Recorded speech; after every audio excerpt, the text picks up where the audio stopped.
out our new merch store at www.ShotOfFactsPodcast.com, where you can find our merch with shirts dedicated to each episode you love. Check it out today and support a Shot of Facts merch.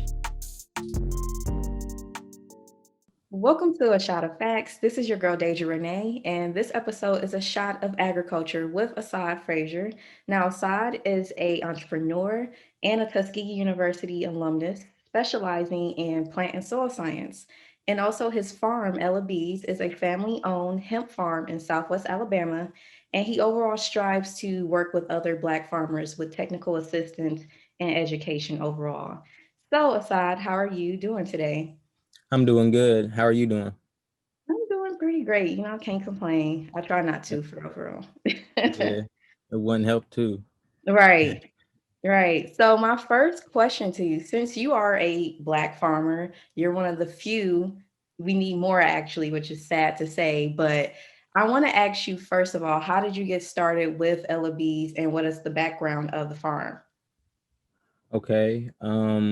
So I attended Tuskegee for undergrad, and I was originally a nursing major. I was following after the path of my dad. I wanted to. He was in at home healthcare, and I wanted to open my own healthcare facility upon graduating with the nursing degree. But while at Tuskegee, I was just, that's an agricultural school. So Right. um, I was around just a lot of cool stuff, and I always had an entrepreneurial spirit. And I learned that really everything came from the farm. Being at Yeah. Tuskegee, studying in the archives under George Washington Carver and Booker T. Washington, I really was able to get an up close glimpse of what really needed to be done as far as in the Black community. And like I said, I already had an entrepreneurial spirit, so that just Right. really put fire to me. Plus, my dad, growing up, he was always maintaining a garden. So and this was in Ohio, so I was already kind of, what I'm saying, adapted to agriculture early on, Right. and to be kind of just honed in on that, and I took it there. Um, Ella Bees, though, I got the name from my grandmother, my dad's mother, and my great aunt. It is my dad's aunt. And my grandmother's name was Ella, and my great aunt was Beatrice. Oh, So okay. um, I got the name from them, and it was kind of like my dad's idea that people don't technically die, but it's up to us to have them live on. Uh, and he had this thing where he started a garden for my grandmother back in like 2000, and I'm gonna be off. I think it was like 2007 when she passed away. 2008, he started a garden, Ella's Garden, in her name. So I kind of like piggybacked off his idea and put it something, I guess, for the whole family into like a business structure. So is this just mainly hemp or is it other crops Okay. as well? This was the first year on the farm.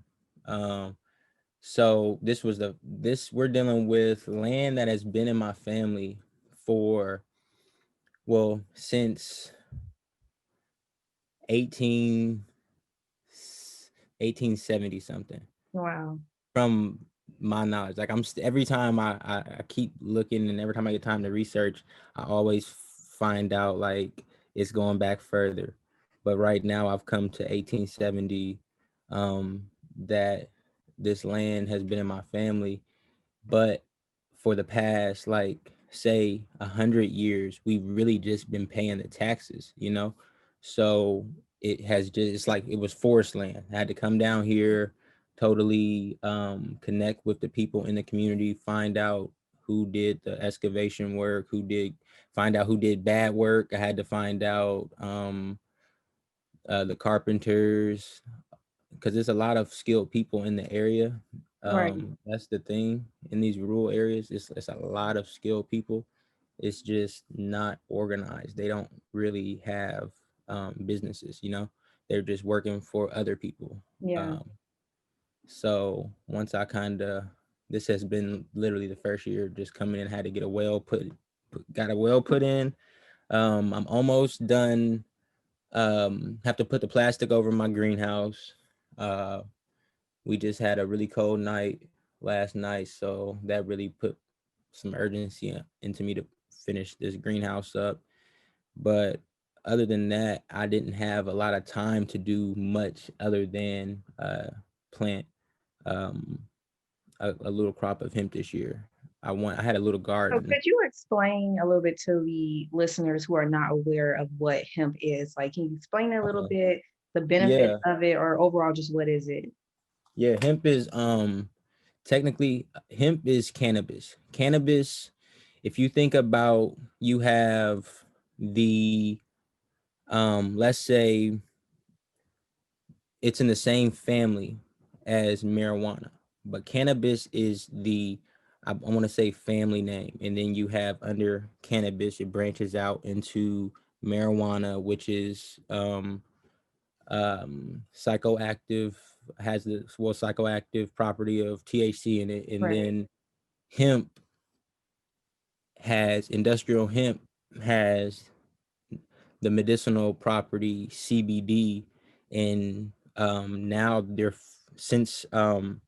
since they initiated all these programs in these different states, these different hemp pilot programs, a lot of the research is coming out that there's even more than just CBD.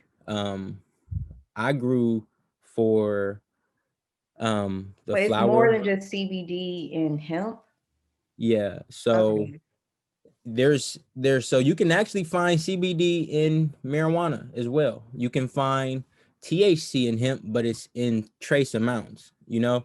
Okay. So, and that's what makes it hemp. It's so little THC that it looks just like marijuana, but it's so little THC that you can smoke, say, a whole acre of it and you won't get high. But I heard And you could still that still comes up in drug tests though, even if you consume or hemp or CBD. Sometimes it might come up as THC. yeah, well, like I said, it has t- uh different. So the hemp that we are legalized to grow here in Alabama can only have point 0.3, less than point 0.3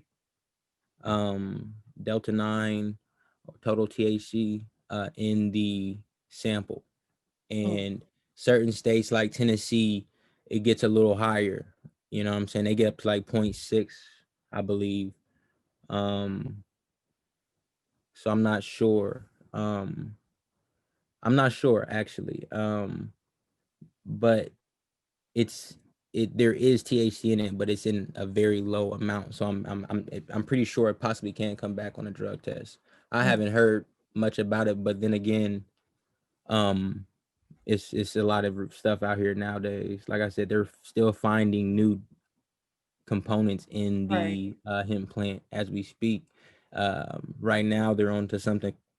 Excuse me, they're on to something called CBG, and um, these are medicinal properties or medicinal elements that are supposed to be antidepressant, help curb hunger, and a lot of the things that people use marijuana for, but it doesn't give you that psychoactive effect. A lot of people don't want to feel, Right. you know what I'm saying, sluggish and whatever, brain dead or whatever. A lot of people just want the medicinal properties.